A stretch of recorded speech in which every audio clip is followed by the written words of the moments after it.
Saludos. Empecemos pues entonces con nuestro proceso de resolución de las tablas de verdad.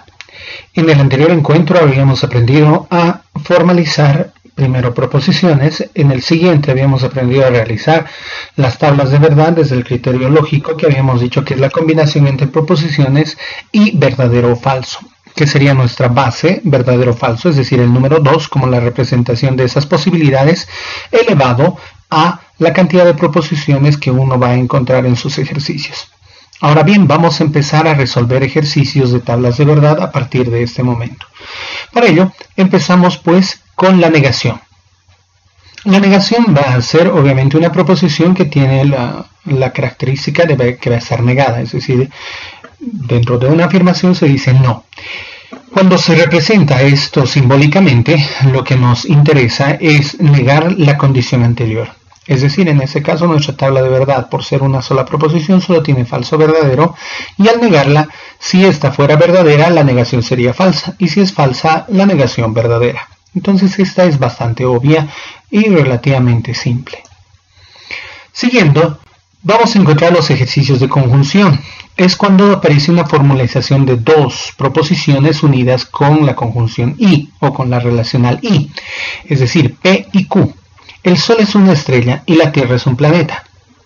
Cuando aparece este símbolo, es verdadera solo cuando las dos proposiciones son verdaderas. Vale decir, cuando se da por sentado que el Sol es una estrella y la Tierra es un planeta. Si alguna de esas fuera falsa o ambas falsas, toda la proposición sería falsa. Y solamente es verdadera en caso de que se cumplan ambos criterios. Por eso la relacional y. Por dar un ejemplo, si fuera cierto que el Sol es una estrella, pero la Tierra le diríamos que es una estrella también, entonces toda la conjunción sería falsa. Siguiendo, la disjunción débil o inclusiva, que es la que va a estar relacionada por la letra O. Es decir, en términos descriptivos, mañana llega Carmen o todos estamos arruinados. P o Q. Primera proposición, mañana llega Carmen, todos estamos arruinados, Q. La relacional sería O. Esta va a ser falsa en nuestra tabla de verdad solo cuando ambas son falsas. En todos los demás casos es verdadera. Revisemos pues entonces, después de haber solucionado nuestra tabla de verdad. Si fuera cierto que Carmen llega y que todos estamos arruinados, entonces es verdadero. Si fuera que Carmen llega mañana, pero es falso que todos estamos arruinados, todavía la conjunción sería verdadera. Si mañana llega Carmen, pero todos estamos arruinados, también sería verdadera, porque la idea es de que pasa una o pasa la otra. Esa sería. En el caso de que ambos son falsos, solamente en ese caso sería falso.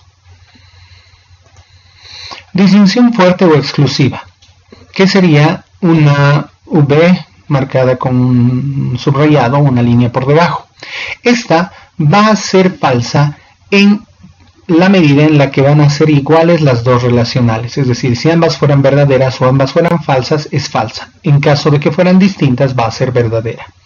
Esto porque nos da la condición de o sucede uno o lo otro, es decir, uno de ellos pasa o pasa el otro. Si pasara que ambos se cumplen, entonces obviamente sería falso, porque no estaría cumpliendo esta condición de que o sucede uno o sucede el otro. Si ambos sucedieran o ambos fueran falsos, en ese caso sería falso. En cambio, si se cumple el criterio de que pasa uno o el otro, uno es verdadero y el otro es falso, o uno es falso y el otro es verdadero, en ese caso es en el único en el que se va a considerar que es verdadero, en estos dos casos. En todos los casos que fuera iguales, va a ser falso. Condicional implicativa. La condicional implicativa es la que nos dice sí entonces. Es decir, en una proposición, si toma sus medicamentos, entonces podrá curarse. Esta va a ser falsa cuando el antecedente es verdadero y la consecuencia es falsa.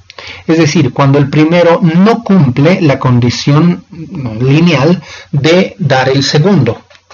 Es decir, si este no logra dar este, por consecuencia, entonces es falso. Es decir, si toma sus medicamentos y no se cura, entonces es falso. En todos los demás casos es verdadero.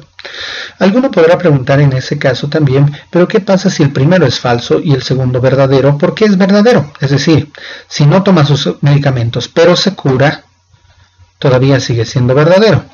Es decir, si esta condición no se hubiera cumplido, entonces no podría curarse. Si ha curadose de alguna manera, entonces todavía es verdadero, porque de alguna manera ha tenido que haber pasado algo por acá. Es decir, de alguna manera se ha cumplido lo de los medicamentos, aunque no lo hayamos notado, sentido, o al final la condición de que esto tendría que dar por consecuencia esto. Si se cumple esto, tendría que haberse cumplido de alguna manera esto, aunque sea falso. Es decir, se ha cumplido la condición. Solamente en el caso de que el primero es verdadero y el segundo es falso, va a ser falso.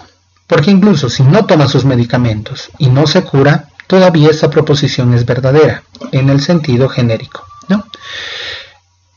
Por ende, esas son las formas que trabajaríamos en este periodo para el trabajo que tenemos en el libro y en los ejercicios que van a ser nuestro trabajo práctico.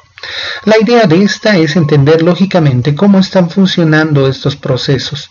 A partir de la formalización de algunos discursos vamos a intentar ver ello, y la práctica nos va a ayudar a resolver con mayor facilidad todos estos ejercicios que tengamos.